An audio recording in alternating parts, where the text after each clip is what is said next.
Hello guys, how's it going? My name is Dalaran, and in today's video we'll be discussing everything that is new in patch 8.2. There's a good chance a lot of you guys are still waiting for patch 8.2 to arrive because they generally get released about mid-afternoon or so with how servers are. But while the servers are down, it's a good idea to catch up to everything that is happening in patch 8.2.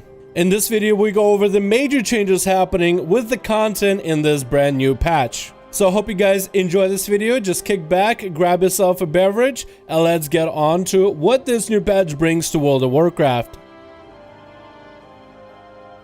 First of all, we get a massive revamp to the Heart of Azeroth system. That necklace has been sitting on your character that's been deciding whether you can use certain traits and gear or not is actually going to be put to use. The necklace is going to open up pathway in order to grant you more stamina as well as slots to put in this new item called Essences. It's a very similar system to artifact power weapons back in Legion, but Essences are gathered in different ways and function slightly differently for your Heart of Azeroth.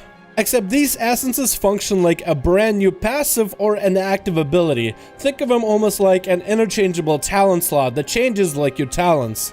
As you level up your Heart of Azeroth, you'll be able to implore more essences into your necklace at once, allowing you 1 active ability and 3 passives, at your own will which ones you choose. Each essence comes with an active effect that's usually a powerful button for you to press. So if you're someone who felt like your class doesn't have enough abilities to use, now you can use essences for AoE fights, for burst fights, for more sustain heavy fights, to summon a powerful elemental to fight by you, or for short-term abilities like shooting out a flame that can either heal or damage an enemy. A lot of these essences have a variety of ways of use, and they're generally versatile for almost any piece of content. Now each essence comes with a passive effect, and you can customize which ones you want together.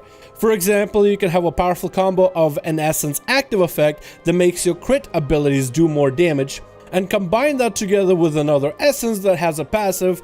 After a certain amount of abilities don't crit, you have a 100% guaranteed crit chance. Together that can make for an explosive burst, whether it's single target or AoE.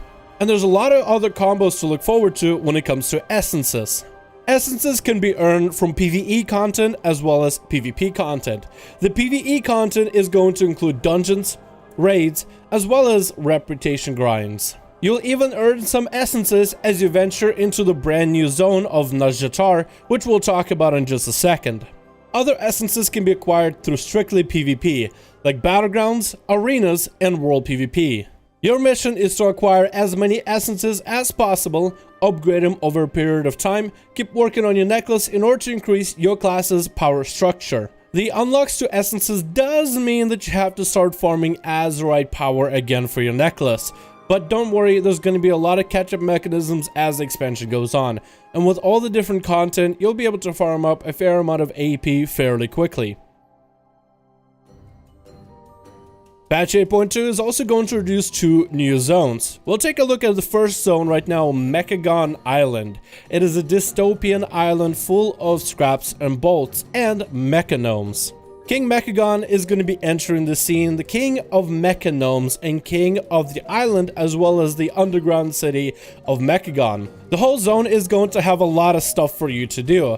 Not only are you going to be grinding out the reputation with the resistance that's fighting against King Mecca Gan, you'll also be able to collect a lot of scrap all over the island. There's rares, world quests, and other events to do.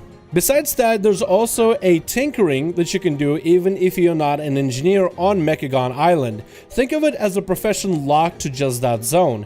You'll be collecting different resources off of rares and chests and such, and you'll be using those resources to craft different tinkering items. Like for example, a fully customizable trinket where you can decide what effects that trinket will have.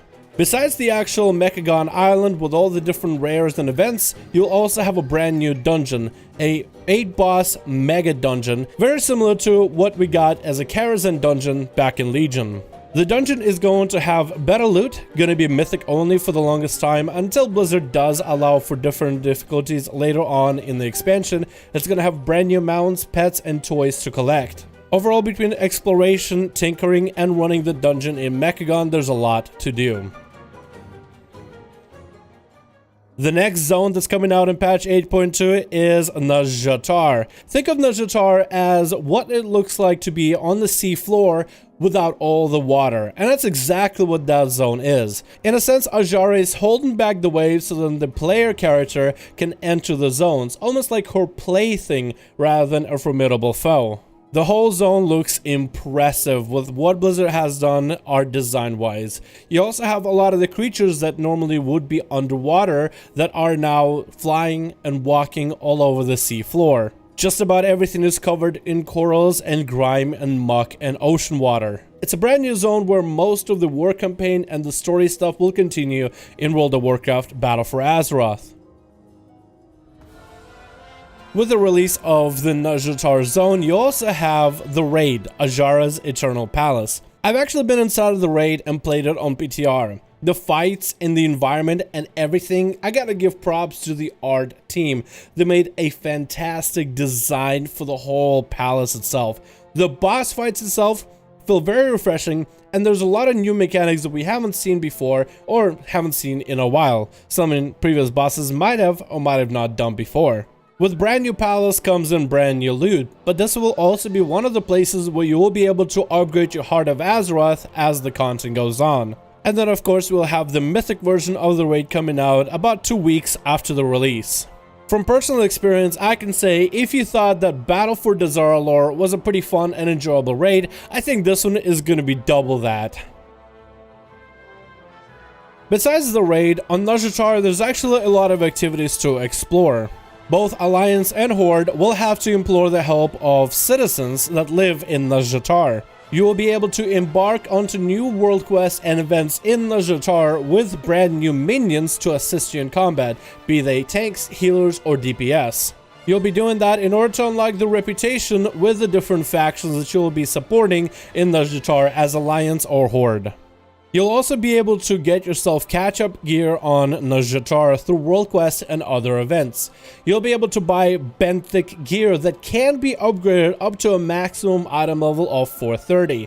In order to upgrade benthic gear or earn benthic gear, you can either do world quests, other events, kill rares, or buy it with a brand new currency of mana pearls, which can be acquired all over the zone, whether you want to do maybe treasure farming or world quests. The gear is going to have a unique look for every armor type, and the ability to gear ourselves up to 430 without ever stepping a foot in a dungeon or a raid will give players that don't really do group content a chance to somehow progress their character, or even if you decide afterwards to try a hand at a raid or a dungeon, you at least have the gear to do it. We're also getting brand new heritage armor sets for both gnomes and the Tauren. To start those heritage armor sets, you'll want to get at least exalted with that said faction. So for Tauren, you'll want to get the Tauren faction rep up to exalted, and the same for gnomes. The easiest way to do it right now is to grab your faction's tabard and run some BC/Wrath of Lich King dungeons until you grind that rep, which can be done in less than a day. To earn your actual heritage armor set, you will need them to do a quest line, which you will unlock after getting exalted with your faction.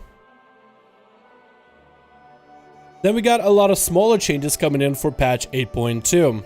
If you're a fan of the battle pets and the battle pet content, then you'll be happy to hear there's a brand new dungeon called Stratholme available as a challenge for anybody playing for battle pets in 8.2. Between the zones of Mecca Gan and Nazjatar, there's a variety of different mounts as well as treasures to discover, so keep your eye out for anything that looks shiny or interesting. Blizzard is also introducing mount equipment in patch 8.2. This will be equipment that you can equip in your mount slot that can either let you get a parachute when you've fallen from a high distance while on a mount, give you immunity to a daze if you're running through enemy faction cities, give you water walking, and other benefits.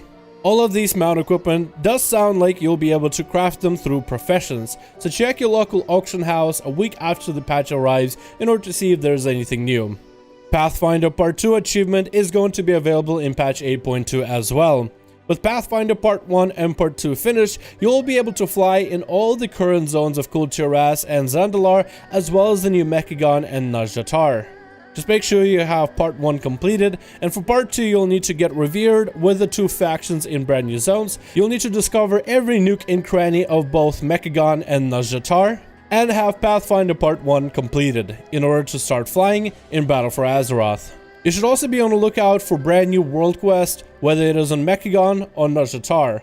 Also, the item drops for world quests will start to increase overall, allowing more people to catch up through doing world quests. If you're just going back to BFA and you don't really have gear on your character, I suggest jumping into Mythic 0 dungeons, as the item level in those dungeons is going to be increased to item level 400, which will be a decent item level for you to start if you want to do some content in order to get better gear.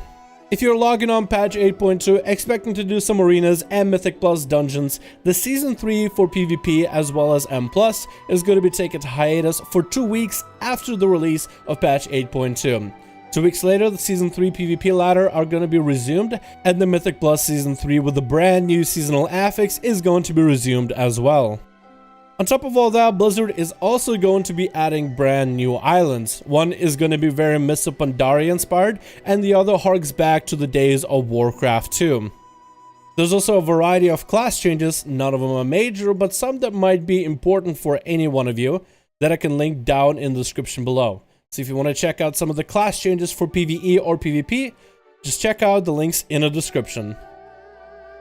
And that should be just about everything that I needed to cover in this video. Hope you guys enjoyed. This sounds like a lot of content happening in patch 8.2, and after playing some of it on PTR, it definitely looks great. Hopefully the servers are stable enough for the next few days so I can actually enjoy it. Thank you guys so much for watching. I hope you enjoyed, and I'll see all of you in another video.